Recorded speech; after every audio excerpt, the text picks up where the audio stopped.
Okay, this is Chita here, just filling up, and I'm on my way to Tynda.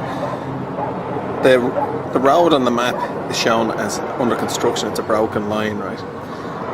And I've talked to 3 or 4 different people as to the distance, and it ranges from everything from 1,000 kilometres to 1,000 miles, which is 1,600 kilometres, to 2,000 kilometres. So I have no idea how fucking far it is or how long it's going to take to get there. I know it takes a day and a night on a train, or maybe 20 hours on a train or something like that.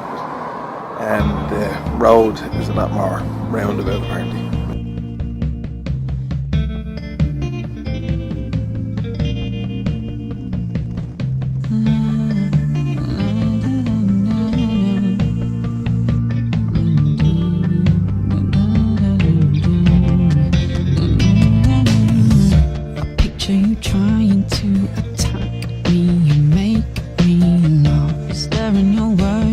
Making up yourself a soundtrack to a story that's boring and all wrong.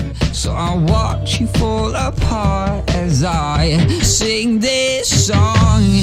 So look at you now, you don't talk so loud. Your eyelashes have all run out from making them wishes and pulling them out. Screaming so loud, why won't you save me? Just save me tonight.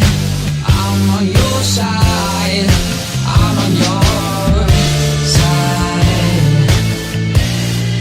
I'm on your side. Save me tonight, and I'll be waiting. That's the road. From where am I? I'm travelling from Chita up to Tynda. I got about 140 kilometres of tarmac, and now I'm onto this stuff, you know, kind of hard compacted rocks and gravelly type stuff.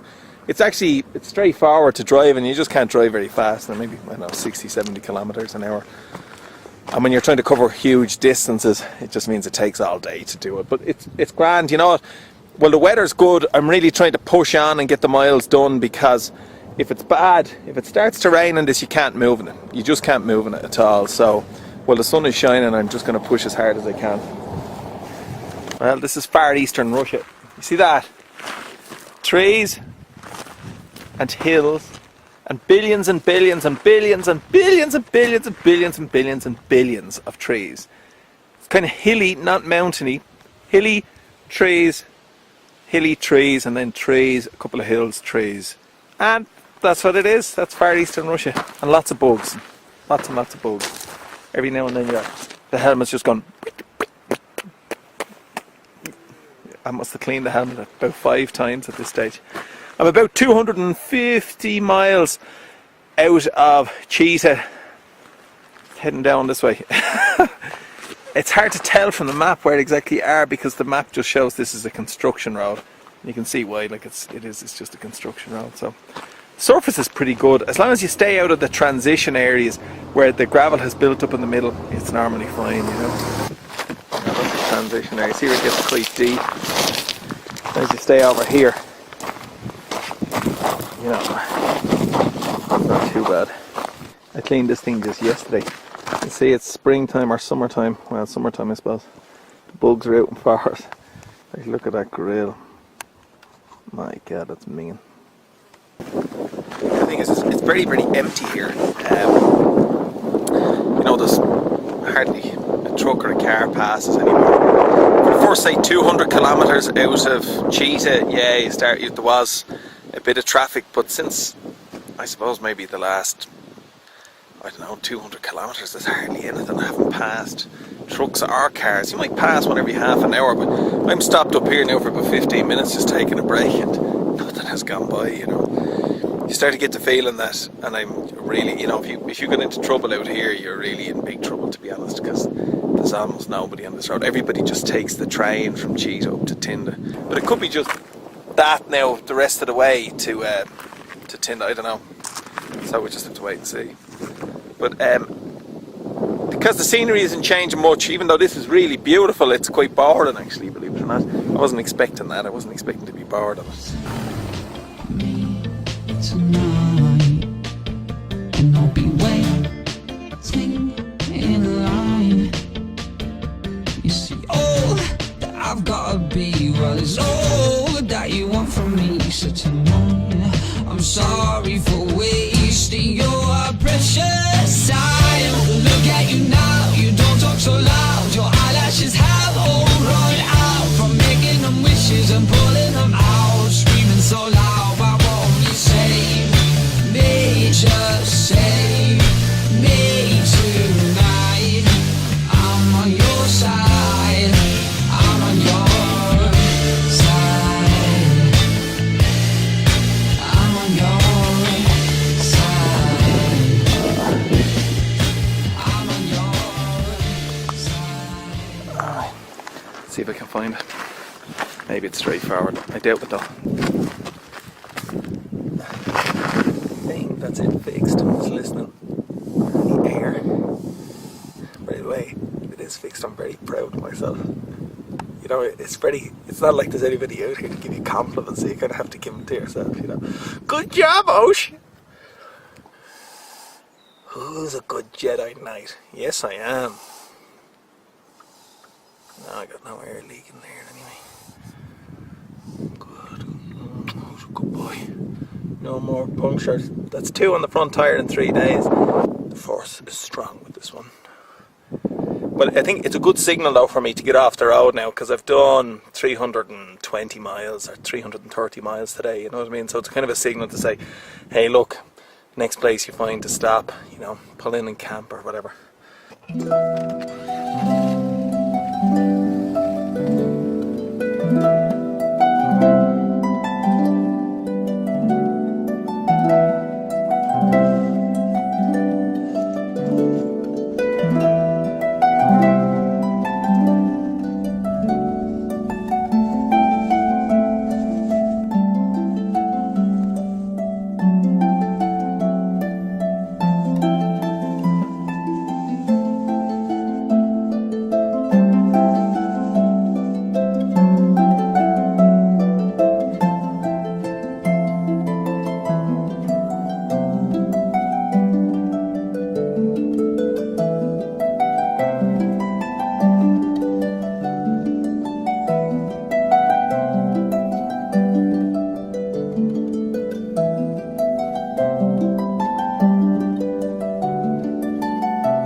Road from, you know, Chita to Tynda is very long, so I ended up doing 980 kilometers today, which is over 600 miles.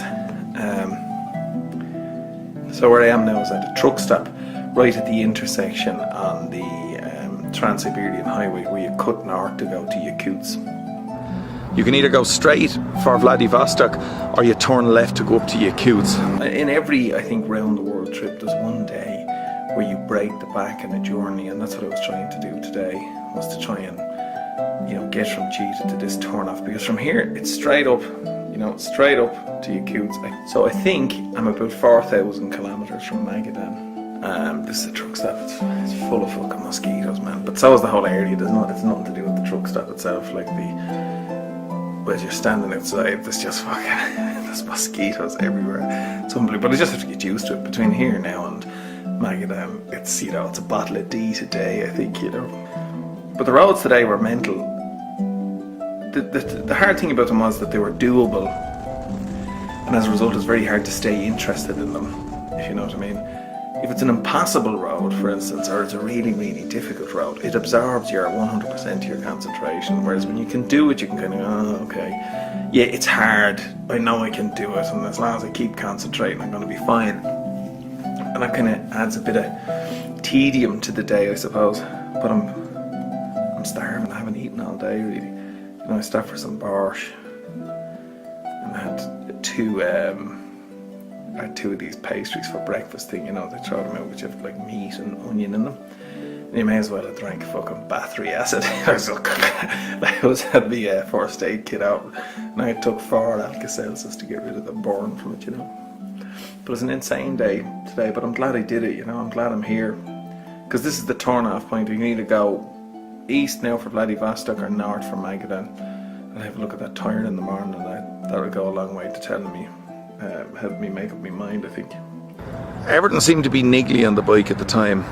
And I was knackered tired, I was bollocksed, I was just struggling, and I was really trying to convince myself, well, why do you want to go to Magadan exactly? And then it was only because I was talking to people by email, and they were saying, well, where's Magadan? And I was saying, well, it's the most fucking blah blah blah road in Russia and all that sort of stuff. The real reason I wanted to go to Magadan was because Ewan and Charlie had, and that was it. I didn't know Magadan from a cabbage before that. And I was saying to myself, well, is that a good enough reason? The fact that Ewan and Charlie went there, enough reason for you to go there on your own and maybe get killed. Or you can just go this way and take tarmac at them the whole way to Vladivostok. You'll still have crossed Russia. No one fucking knows where Magadan is anyway. I think that's what's actually happening to me, is that the kind of my sense of fear about this road now, especially when I get up to the road of bounds, the Kalama Highway, is starting to grow, you know. Morning. Just walking away on my tyre here. I hit the flat again last night, and just pumping it up now. What I think is one of the sidewalls on the tyre looks ruptured. And here's the thing you don't want to hear when you're trying to fix your tyre. Listen, you can hear that? Every time there's pressure down, it's leaking out. It's leaking out there. So it's not like this is a hole I can just fix. I've got like a puncture repair kit. I'm trying to figure out, is there a dent in it? You know, the PSI rating on the tyre is 36, but as soon as I put it up to 30, it starts to leak out. Heading up towards Tynda and your coots with a leaky front tyre. I just want to get the fuck out of here, and there's a wasp on the lens now. Fuck off, wasp, or a hornet or something. Something that stings you. It seems like everywhere you look there's something that bites you or stings you, you know. So I'm deeted up the yin yang too, and as soon as you put deeted, you know, that fucking sting off it is brutal. Big tip from Oisin: don't spray DEET in your balls. You'll live to regret it. It's because I've got sensitive skin. I have sensitive skin, that's what it is. You know.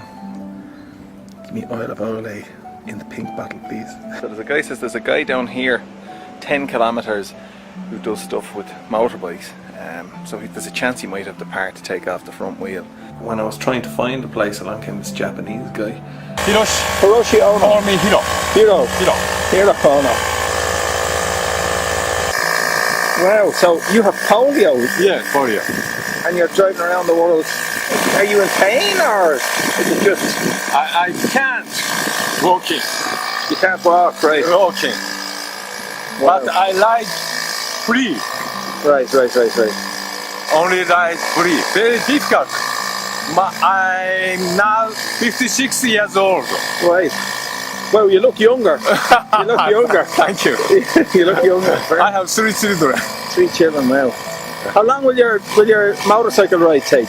This time is 1 year. Well, Long.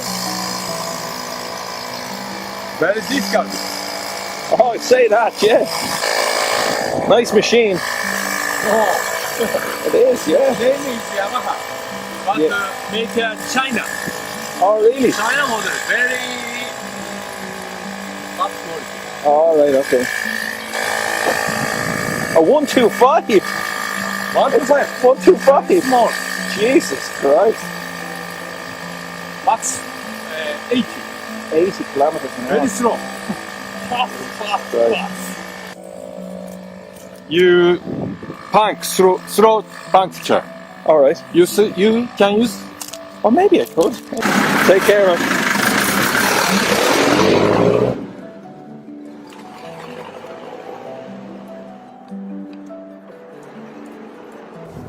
I don't know, but I think I'm fixed. The chances of a guy showing up here from Japan, who's also, you know, he's got a fairly serious physical limitation, and that kind of shows me, you know, hey, your fucking problems are nothing. They're absolutely nothing compared to this fella. And then my bike is fixed after, so I kind of get the fix and the lesson at the same time. My God, it's transformed the day, I swear to God.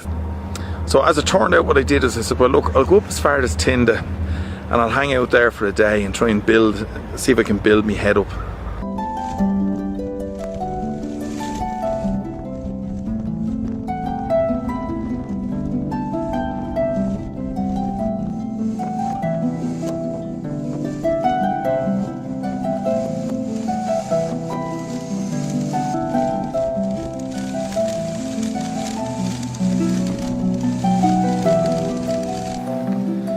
Morning. Well, I'm on the way to Tynda. Yeah, just off. I've started to come up to turn off from the Trans-Siberian Highway. Now, Russian characters were created by Saint Cyril, right? Okay? Well, Saint Cyril has a lot to fucking answer for, if you ask me.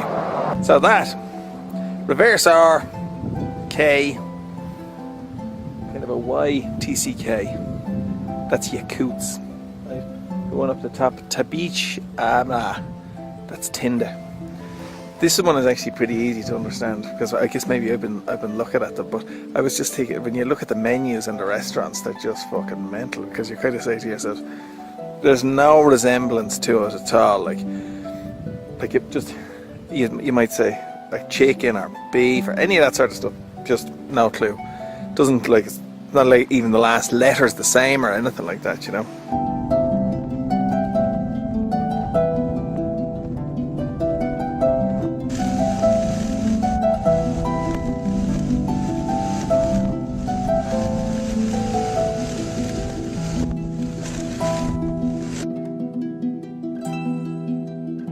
Still on the road to Tynda.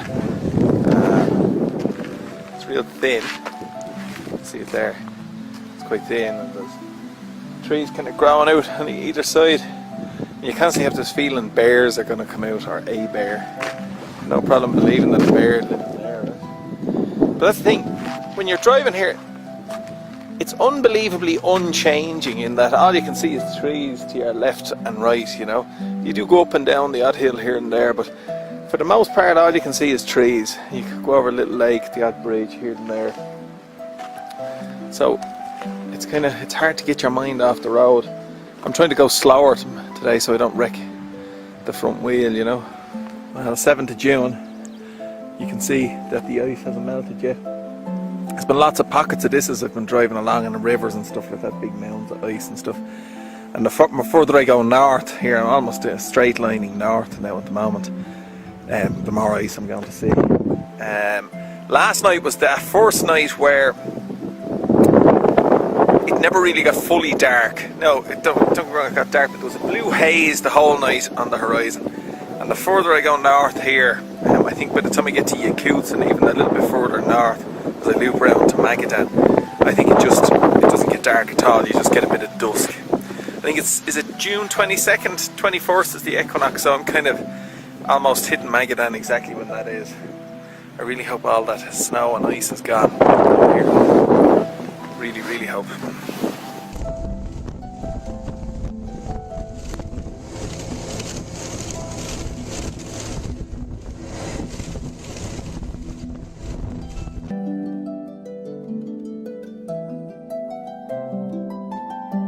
I got to Tynda and set about the usual process of trying to find somewhere to stay.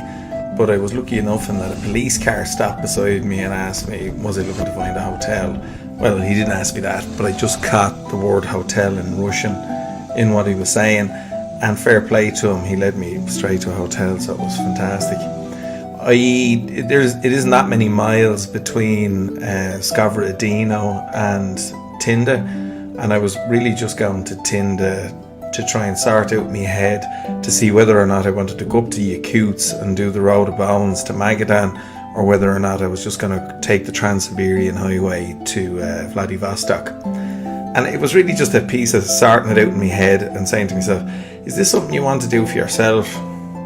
What exactly are you going to get out of this? And try and do all the all those bits and pieces in my mind. I've turned off my mobile phone. The main reason is because no one's texting me, you know. People say a mobile phone's great to be able to stay in contact with people, but they're also a reminder of the fact that people aren't staying in contact with you, you know. I haven't been able to get a signal in 3 days. I turned it on and had 2 texts. I know people at home are getting on with their lives, but you kind of think that 1 or 2 of them might be sending you a text going, "Go on, I wish you fucking ride you. Come on, you can do it." No text at all. So as much and all as a mobile phone is a good thing, it is a constant reminder that people at home are getting on with their lives without you. I mean, that's exactly appropriate, but the fact that it is appropriate and they are doing it and it's absolutely right that they do it doesn't make it any easier. Sometimes you'd like to think that, you know, it's a candlelit vigil. Oh, come on, I wish you could do it. No, I think most people just don't give a fuck one way or the other. As you can see from the sky there, it looks like there's clouds moving in. If there's clouds moving in, you know, there's nothing I can do in terms of getting to Yakutsk. I can't do it. Like, you know, if I wasn't having bike problems, I feel an awful lot more confident at the moment. I'm totally psyched out now because it's been pissing rain now for about 4 hours. The reason why that's a big deal is that the roads are covered in these kind of minute sand particles, even though there's quite a tough surface underneath it.